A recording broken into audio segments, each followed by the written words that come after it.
dalam konteks ini kita melihat dari kacamata sebagai wakil rakyat yang memikirkan masyarakat, memikirkan kepentingan masyarakat bangsa Indonesia yang tidak cuma satu dua tapi banyak.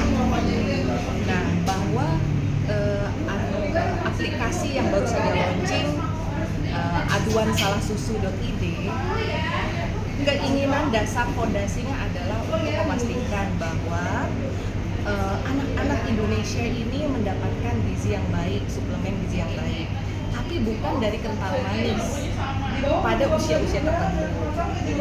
Jadi menurut saya ini salah satu bentuk kontribusi dan juga keinginan keterlibatan langsung masyarakat untuk memastikan bahwa sumber daya manusia kita, generasi kita ini nanti akan mendapatkan hal yang diharapkan, yaitu mendapatkan gizi yang terbaiknya. Tapi itu bukan kental manis di usia-usia tertentu sekali lagi.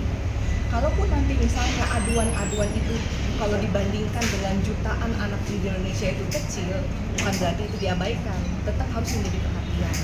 Gitu. Karena dari sesuatu yang sedikit, yang kecil itu, kalau memang dampaknya besar kepada nasib negara Indonesia yang ingin sekali mencapai Indonesia Emas 2045, kenapa tidak? Dan di situ peranan legislatif harus jelas posisinya berada bersama rakyat dan berada bersama masyarakat. Ya, Bu, saat ini kan di Banten masih cukup tinggi nih Bu untuk temuan itunya tadi Ibu sebutkan. Betul. Nah, next untuk Ibu sebagai wakil rakyat ini seperti apa Bu nanti kerjaan nyatanya nanti? Siap. Berarti itu sudah jelas terpampang di hadapan saya kondisi faktanya bahwa Banten adalah salah satu yang merupakan konsumen kental manis cukup tinggi di Indonesia. Artinya bahwa satu, secara sosialisasi, edukasi kita harus terjun lebih giat lagi. Saya sendiri tidak bisa, tapi saya harus berpartner, bermitra. Tentu mitra-mitra yang sejalan sehati akan saya gandeng. Kemudian yang lebih jauh lagi tentu ada terkait dengan menguatkan masyarakat di dapil saya ataupun di Banten pada khususnya supaya mereka bersedia berubah perilakunya, yang tentu itu tidak mudah. Tapi itu sekali lagi kita harus konsisten terus menerus dan nggak pernah putus asa. Tapi sekaligus juga kita harus merekrut banyak orang. Mungkin kerjasama mitranya nggak cuma dengan satu organisasi masyarakat, tapi mungkin juga dengan sekolah, karena di situ tempat banyaknya anak-anak di usia-usia perkembangan.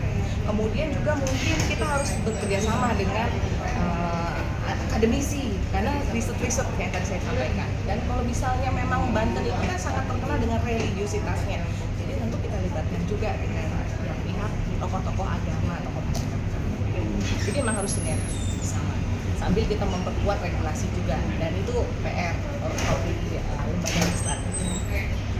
Ada masukan nggak Bu untuk produsen ini Bu, produsen SKM atau apa? Baik, saya tahu bahwa bagaimanapun mungkin produsen kental manis melihat fenomena atau isu ini sebagai satu hal yang bisa menurunkan tingkat pembelian. Tapi sebenarnya kalau kita melihatnya secara positif, mereka bisa mengalihkan promosi model-modelnya dengan tidak menyasar hal-hal yang kemudian mendorong opini atau persepsi masyarakat ke bahwa kental manis itu bisa menggantikan ASI atau MPASI. Jadi saya rasa produsen itu harus melihatnya sebagai tantangan. Kalau gitu kita harus melibatkan mereka untuk edukasi juga gitu. Karena banyak kok masyarakat Indonesia ini jutaan. Mereka masih tetap bisa mendapatkan konsumennya. Mari saat ini kita mengajak produsen untuk berperilaku yang baik juga dalam konteks marketingnya juga, sasarannya juga gitu. Jadi saya rasa produsen tidak perlu takut mereka kehilangan konsumen, ada banyak sekali di Indonesia ini.